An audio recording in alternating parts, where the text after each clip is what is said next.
That's Jim's composition, and damn, I love playing that. It's such a beautiful Oh, thanks. tune. Yeah, I like it too. Thank you. Thanks for doing it.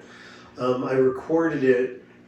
I recorded it for Heaven is Creepy with Tim Lunsel, who plays a wonderful bass line, and Dan Reeser, who I still play with, who's a real artist. But I always kind of just missed the two guitar thing on it.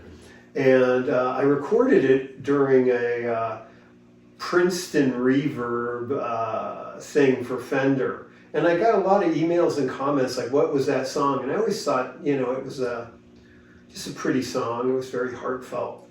There's a first on this one of all the songs we posted before, which is no guitar solos. Well, it is kind of a guitar solo, isn't it? It's in the same way that like an opera aria is a voice solo. Okay. We talked about that when we were arranging it, and it's we concluded it didn't need Quickly. And which led to a spirited disagreement about the nature of guitar solos. I mean, there's bad examples of everything, and do you dislike Albert King? Okay, let me try and explain. And I'll say in advance, Jim is going to win this debate. I'm making a helpless argument, but I think sometimes guitar solos are gratuitous, and in the context of a song, in the context of a piece with a lyric, where the singer is delivering something dramatically, it sometimes feels like bad drama to me. Like you're telling a story, it's building to a climax, and then the actor says, okay, now I'm going to take a little break and let my friend do monkey tricks on the guitar, and then I'll be back to finish the story in 16 bars. No artist likes that. I mean, what about, I two things popped into my head. The Sex Pistols, but let's get to them. As a good example of a guitar solo.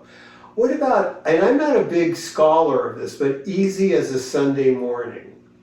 Like, that's pretty cool. And it goes like, woo, it's kind of like it's a solo and he's doing that slide. But it sounds easy like a Sunday morning. Yeah, it's true. Okay, that would be good drama. Okay, and I look forward to that part. Like, okay, it's like, hey, here's the song, it's great, and here's something else that's great, and about that part of the music.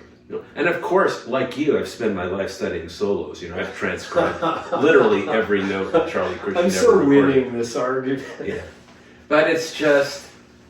I mean, when it's dumb, it's just most guitar solos suck. Not most. I don't think. I don't know. I mean, there's certainly bad examples. Okay, what about the Sex Pistols? Like Steve Jones does his,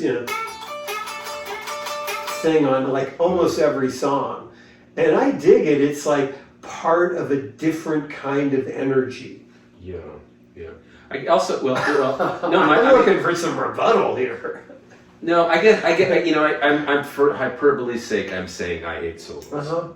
But the fact is, a better way to say it is, I regard solos with suspicion. Well, what's an example, if we may, and we maybe should stop here, but I'm curious. What's this example of like a solo you think is just like atrocious? Like I'm not going to pick anyone. There's got to be. I mean, it could be a big rock star. Okay. Steely Dan's My Old School would be 1,000 times better without 3 frickin' wankophonic guitar solos. Not 3 damn solos. You might get in trouble for that, but I'm not a big Steely Dan fan. I'm a conditional Steely Dan fan, but it's just like letting Jeff Baxter play those 3 wanky solos on top of a really good pop song. Just seems like incredible bad taste. I mean, I'm not sure the reference, but I'm really happy you went out on a limb and said something. I mean, it's really about the drama, and I'm talking about pop songs with lyrics where the lyric is meaningful and you're trying to convey some sort of dramatic message. Obviously, Jazz Universe is solos wall to wall, but it was very refreshing not to have a solo on this particular tune. We agreed immediately. Yes. Did you pick up that guitar at Guitar Center on the way over today? It's a really good relicking job, man. Yeah, they did. Yeah, it's brand new, but yeah, this is. I mean, I think this is the first time I've brought this guitar Yes. for us. Okay, it's my '59 Telecaster top loader. It was a gift many years ago. Like I think at 30. When I got it, it had a completely new paint job and a completely new pick guard. And I took care of that well over 3 decades. Great sounding guitar, really comfortable. It's my home. It's got a glorious top end. Those just ring out so prettily. Thanks. Thank you. I really appreciate that. Beautiful clean tone sustain. You know, I'm playing this. I think it's an X15. It's just a 1990s Guild with a Seymour Duncan single coil DeArmond pickup clone, and like a lot of guitars with a movable bridge, it's pretty plonky. And if you listen to the very last note of the song, it's kind of hilarious because I'm playing that high. That's great.